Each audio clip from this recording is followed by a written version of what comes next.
High, আমি বৃষ্টি। গল্প বৃষ্টির আড্ডার একটি ভ্লগে সকলকে স্বাগত জানাচ্ছি। সকাল ৮:১০ বেজে গেছে ঘড়িতে। অলরেডি ঘুম ভেঙে গেছে ওই ভোর ৫টা, সাড়ে ৫টার মধ্যে, কারণ অর্পণের মর্নিং ডিউটি ছিল। হ্যাঁ, এই ভিডিওটা বেশ কয়েকদিনের পুরনো ভিডিও, যখন আমরা আগের বাড়িটায় ছিলাম সেই সময়কার ভিডিও।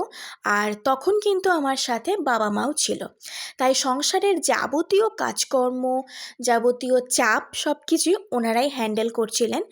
আর যেহেতু আমি ১ বছর একা একা সবটা সামলেছি, কাউকে পাশে পাইনি, তো এই কটা দিন বাবা মাই সমস্তটা কমপ্লিট করে দিয়ে গিয়েছে। এমনকি রুম চেঞ্জ করা থেকে, রুম সাজানো থেকে, আগের রুমটায় পুরো যা যা জিনিসপত্র ছিল সেগুলোকে প্যাকিং করা থেকে সমস্ত কিছু ওনারা হ্যান্ডেল করেছিলেন বলেই কিন্তু আমরা স্ট্রেস ফ্রিভাবে রুম চেঞ্জ করেছি। অতটা চাপ আমাদের দুজনের ওপরে কিন্তু একদমই পড়েনি। তবে ঘর খোঁজার ব্যাপারে বেশ টেনশনে ছিলাম, একটু ডিফিকাল্ট হয়ে পড়েছিল। যাই হোক, সকলের আশীর্বাদে মোটামুটি আমরা তাড়াতাড়ি পেয়েও যাই।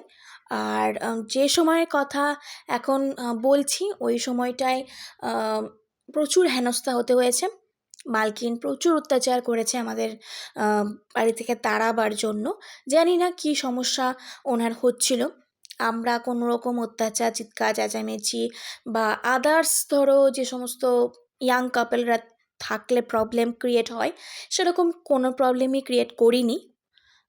নিজের মুখে বলছি বলে তোমরা বিশ্বাস করবে সেটা নয়, কিন্তু আমরা নিজেরা করিনি বলেই বললাম, কারণ আমি অনেস্টলি কথা বলতে ভালোবাসি। হ্যাঁ, যেটা আমি করেছি সেটা আমি বলবো। আমি প্রতিবাদ করেছি, কারণ আমাকে মিথ্যাবাদী সাজানো হয়েছে। অদ্ভুতভাবে আমার সাংসারিক বিষয়ে উনি নাক গলাতেন, যার জন্য আমি ওখান থেকে পালিয়ে বেঁচেছি। কারণ নিজের সংসারটাকে ভালো রাখার দায়িত্ব কিন্তু আমাদের নিজেদেরই, তাই তৃতীয় ব্যক্তি বেশি নাক না গলালেই বোধহয় বেশি ভালো হয়। যাই হোক, এখন অলরেডি সকাল হয়ে গেছে, আর মা জলখাবার বানাবে বলে রেডি করে রেখেছে সমস্ত কিছু। আমি তো এখন নিশ্চিন্তে পায়ের উপরে পা তুলে খাওয়া দাওয়া করছিলাম। নতুন বাড়িতে গিয়েও মা সমস্ত কিছু করেছিল, আমাকে কিছু করতেই দেয়নি। আর সত্যি কথা বলতে, নিজের রান্না খেতে খেতে না মুখটা পুরো অরুচিতে ভর্তি হয়ে গেছিলো। একদমই কোনো কিছু খেতেও মন হতো না, আর ওই বাড়িতেও কোনো কিছু কাজ করতেও আমাদের মনে হতো না। মানে কোনো এনার্জিই পেতাম না, সবটাই নেগেটিভ জিনিস করতো, আমার একদমই ভালো লাগতো না।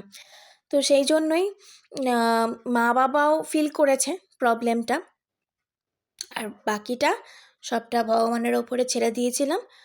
সবাই মিলে সব কিছু ঠিকঠাক করে দিয়েছে। ভগবানের আশীর্বাদ, বাবা মার আশীর্বাদ, গুরুজনদের আশীর্বাদ ছিল বলে আমরা ওই সিচুয়েশন থেকে বেরিয়ে আসতে পেরেছি। আর নেক্সট টাইমও ওনাদের আশীর্বাদে বাকি ভবিষ্যৎও কাটিয়ে দেব।